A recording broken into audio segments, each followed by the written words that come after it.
All right, I'll say good day to you this day of your time. Today's transmission is a break from the steps. We would like to introduce a deeper explanation of the concept of what we refer to as soul cycle, the cycle of the soul. So your title is Soul Cycle. The idea being that in looking at the diagram that we have provided, you start as a soul. Imagine a sphere of light, choosing to become physical, or in other words, to have a physical experience, as we have outlined, is the product of the soul choosing specific paths, specific experiences, so the soul can grow, specific ideas, specific challenges. And this is done by creating certain patterns of energy within the soul. And these patterns of energy will allow part of the soul to render down bit by bit, collapsing down into the center of the soul, as you see in the diagram.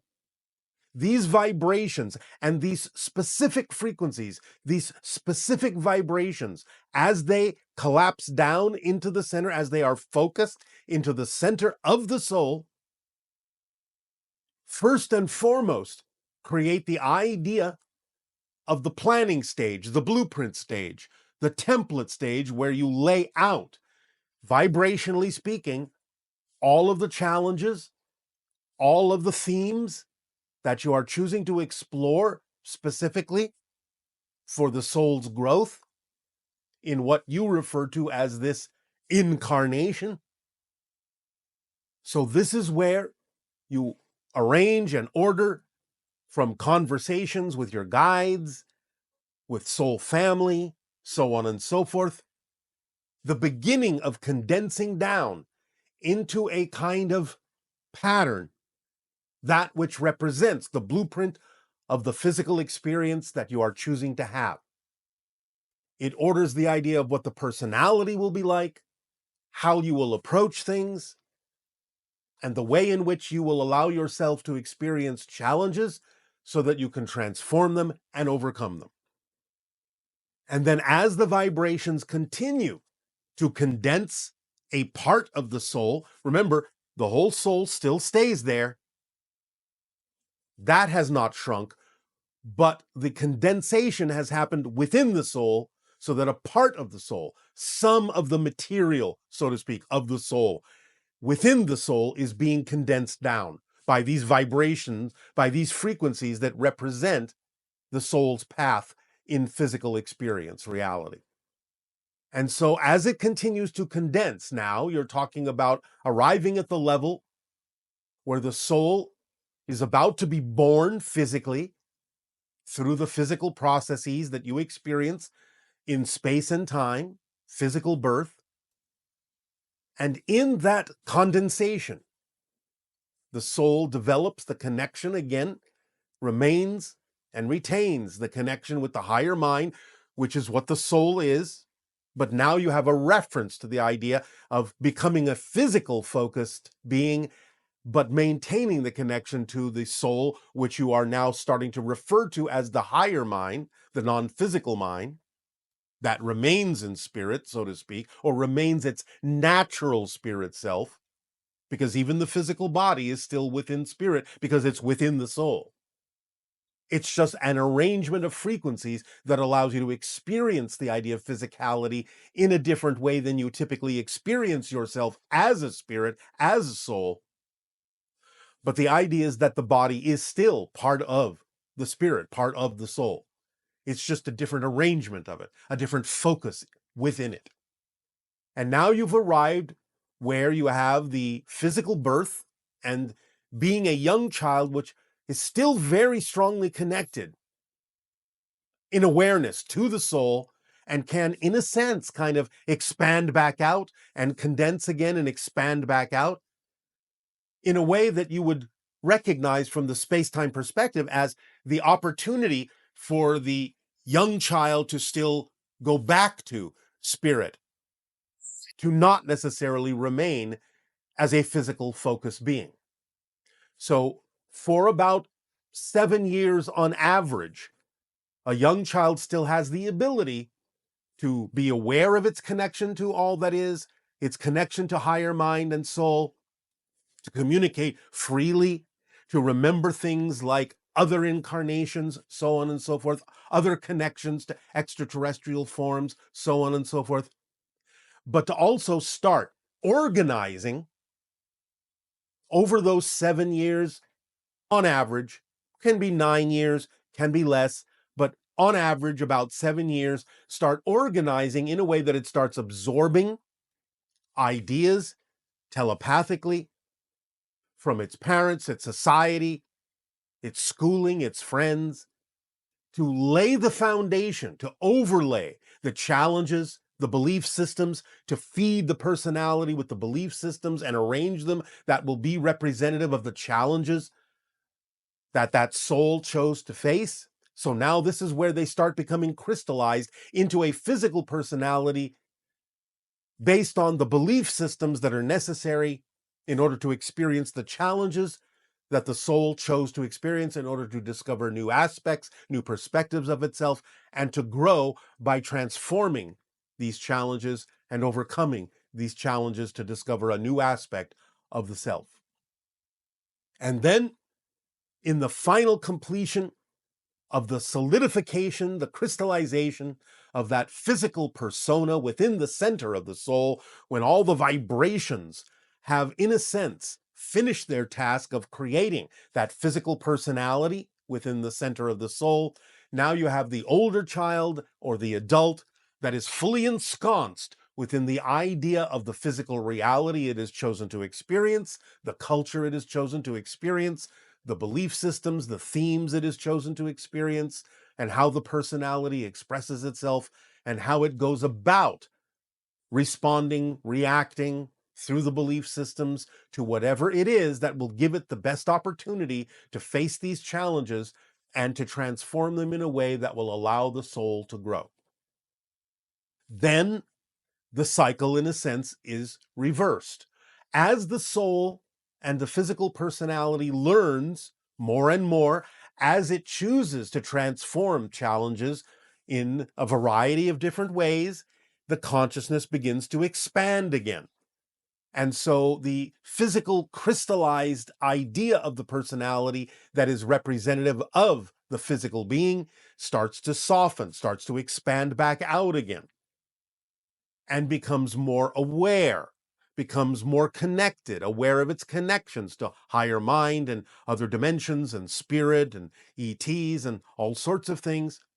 And this is the transition that you experience from the very dense third density physical experience to the less dense fourth density physical experience, which is where many of you are now transitioning into. You're becoming a fourth density human. That means your consciousness is a little bit more relaxed, more expanded, going back out toward the idea of what you are as a soul, allowing more of the vibrational connections that created your physical personality to be used as conduits of communication to the soul, to the higher mind, so that you can inform yourself, you can be a better antenna and a receiver for messages from your guides and soul family and angelic realms and extraterrestrials and extra dimensionals and parallel realities and so on and so forth. Now you're using those vibrations that the soul used to create the physical personality as conduits of communication. So now these vibrations serve a different function, whereas initially they were used to collapse a part of the soul into a physical persona. Now, with the expansion of your consciousness back outward a little bit, you are now able to use those same vibrational frequencies as conduits of communication. And then the next step up, you can see, is more the idea of a representation of an out-of-body experience, an astral form, which you experience when you are dreaming, when the body is asleep, where you are going on adventures and having conversations and having other experiences that the physical personality may remember as a dream. But for the moment, you are a little bit more expanded, And when you wake up in the morning, you may collapse back down again, but maybe not so far. So again, you are retaining the ability to ponder what that experience was about in terms of what you remember as a dream. And you are able to use those conduits of communication more efficiently because of what you learned by having the astral experience, the out-of-body experience, while your body was asleep, when you were dreaming. And so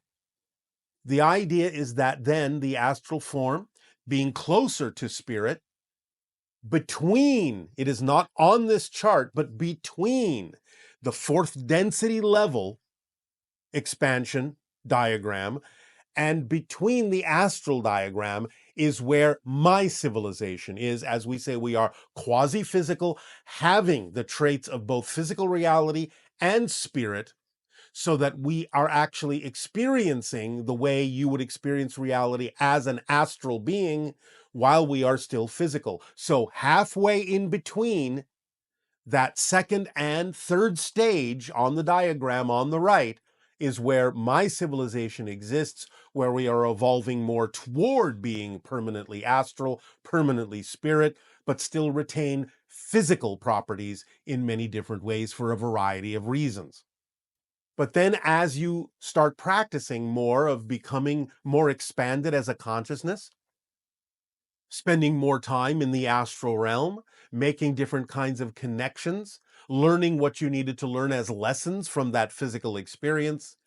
and then arriving toward the end of the timing that you chose for your physical experience, then you go through the idea of the physical death. You're expanding back out fully into spirit, back fully into the idea of the soul form that you are, that sphere of light, that sphere of energy, that is the natural form of your soul. And so you have then completed the cycle, which then you can decide to do again in a different way, going round and round and round, collapsing into the center, expanding back out, collapsing into the center, and expanding back out as you experience what you perceive from your linear space-time perspective to be a series of incarnational experiences that you call past lives and present lives and alternate lives, parallel lives and future lives, and so on and so forth. But it's all happening within the soul as you collapse down, expand back out, collapse down, expand back out, and experience the idea of space-time and then timelessness, and space-time and then timelessness. We will talk about the degree of time in another transmission, because there is a difference between the way you experience the concept of time in physical reality, the way you experience the concept of time as a soul, and the way that the oversoul experiences the concept of time. And we will discuss this at another time. But for now, you can see in this chart the idea of the soul cycle, the cycle of the soul, as it creates experiences within itself and then goes back to its full self and then condenses down for a different experience and goes back. So it's kind of like breathing, in and out, in and out, the expansion and collapse and focus of consciousness, and the expansion back into the idea of the full awareness of the soul. Now, this idea still all happens simultaneously, even though we are describing it from a linear perspective, as if these condensations happen one after another. That's the linear perspective. But again, we will discuss at another time the perspective of the oversoul, where all of these collapses down to different personalities and all the expansions back up to the soul level all happen simultaneously from the oversoul's point of view. So we would like to have then presented this to you so you can ponder this cycle, ponder this chart, and understand the idea of what is happening, so that you realize that the truth is your body does not have a soul. Your soul has a body. You don't have a soul, you are a soul. And it is within yourself as a soul that everything you call the physical reality experience happens, until you decide to expand back out and experience yourself once again as the full soul that you are, always have been, and forever shall be, because you are eternal and you are infinite, and that is who you are, and that is what you are, as an aspect of all that is.